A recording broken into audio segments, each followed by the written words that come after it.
ঢাকা সিলেট মহাসড়কের ৬ লেন কাজের অগ্রগতি থাকলেও সিলেট অংশে এ পর্যন্ত সম্পন্ন হয়েছে মাত্র ১৩%। জমি অধিগ্রহণ জটিলতার ধীর গতিতে এগোচ্ছে সিলেটবাসীর স্বপ্নের ৬ লেন প্রকল্পের কাজ। এতে দুর্ভোগের পাশাপাশি নেতিবাচক প্রভাব পড়ছে ব্যবসা বাণিজ্যে। কর্তৃপক্ষ বলছে কাজের গতি বাড়ানোর চেষ্টা চলছে। সিলেট থেকে শিপার চৌধুরীর প্রতিবেদন, জানাচ্ছেন বুসরাত জাহান। বর্তমান ঢাকা সিলেট মহাসড়কের দুই পাশে ব্রিজ, কালভার্ট সহ নানান উন্নয়নমূলক কাজ চলমান। প্রায় ৩০,০০০ কোটি টাকা ব্যয় ধরে ২০২৪ সালের জানুয়ারিতে প্রকল্পের কাজ শুরু হলেও অগ্রগতি সামান্য।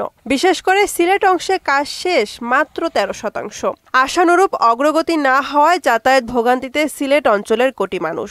সিলেটের সাথে বাংলাদেশের সম্পর্ক স্থাপনে এই 6 লেনের কার্যক্রম দ্রুত গতিতে এগিয়ে যাবে, কিন্তু আজকে আমরা কিছুই দেখতে পাচ্ছি না। কালভার্ট একটা হয়েছে, নাজি বাজারের কালভার্ট এখনো রয়েছে খামর বাকি, এগুলো খাওয়ার যদি ওইতো তো প্রথম আগে কালভার্ট এগুলো রেডি হয়ে গেল না। কিছু কালভার্ট করছে অসমাপ্ত, কিন্তু মানুষের জায়গা যেগুলা এই একোয়ার করছে এগুলার কোনো পয়সা দেয় নাই। ঠিকাদার সহ সংশ্লিষ্ট সবাই কাজ করছে, তাতে এবছরের শেষ নাগাদ সিলেট অংশের কাজ এগিয়ে যাবে বললেন নির্বাহী প্রকৌশলী। ভূমি অধিগ্রহণ বিষয়ক যে আইন আছে, সেটা বিধান আছে, এগুলো মেনেই করা হচ্ছে। এই পর্যায়ে আমরা আশা করছি এই বছরের শেষ নাগাদ আমাদের সিলেট অংশে আমরা সবকিছু মহাসড়কের সব ধরনের কাজই চলমান আছে।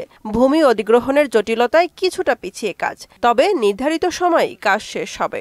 বর্তমান রাস্তার লেভেল পর্যন্ত আমরা ফিলিং করে আসছি, দৃশ্যমান একটা অগ্রগতি দেখা যায়। তো আমাদের এ পর্যন্ত অগ্রগতি 13%। যদি আমরা পিছিয়ে আছি,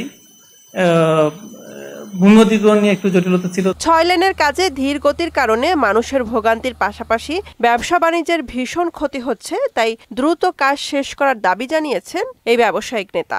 6 লেনের রাস্তা যত ধীর গতিতে যাচ্ছে, আমাদের ব্যবসা বাণিজ্য ধীর হয়ে যাচ্ছে, কারণ আমরা সড়ক পথের উপরে এই সিলেটের ব্যবসা বাণিজ্য মূলত নির্ভরশীল।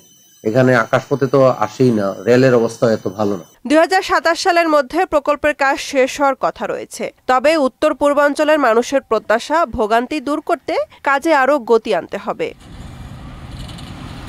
বুসরাত জাহান, মোহনা সংবাদ।